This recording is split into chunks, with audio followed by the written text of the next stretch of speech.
বলছি যে এটা 2025 সাল আর সামনের বছর 26 সাল।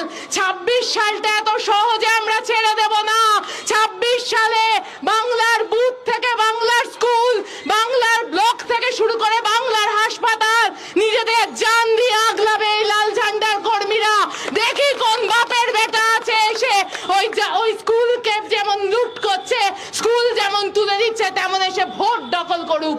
যদি এতই নিজেদের কাজ করে, এতই নিজেদের বাহবা থাকে, তাহলে ভোটের দিন বুথ দখল করতে আসে কেন?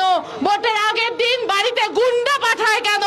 আসলে তারাও জানে, তৃণমূলও জানে, যদি রুটি রুজি নিয়ে কথা হয়, যদি শিক্ষা স্বাস্থ্য নিয়ে কথা হয়, যদি শ্রমিকের অধিকার, কৃষকের অধিকার নিয়ে কথা হয়, তাহলে মানুষ একমাত্র লাল ঝান্ডাকেই বেছে নেবে, একমাত্র লাল ঝান্ডাকে বেছে নেবে।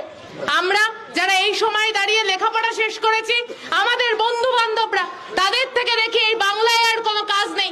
আপনাদের জেলা, আমাদের জেলা মুর্শিদাবাদ, যে জেলার নাম আগে আমরা ইতিহাস বইতে গৌরবের জন্য পড়তাম, যে জেলার কথা, জেলার শিল্পের কথা আমরা ভূগোল বইতে পড়তাম, আজকে প্রত্যেক দিন খবরের কাগজে সেই জেলার নাম ওঠে।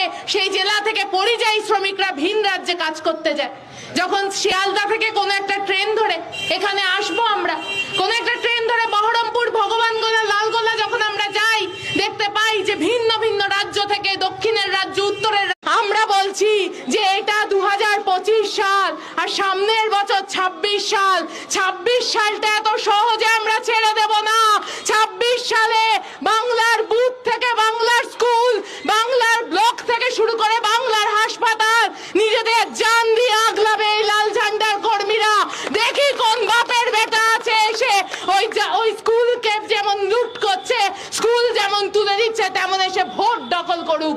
যদি এতই নিজেদের কাজ করে, এতই নিজেদের বাহবা থাকে, তাহলে ভোটের দিন বুথ দখল করতে আসে কেন? ভোটের আগের দিন বাড়িতে গুন্ডা পাঠায় কেন?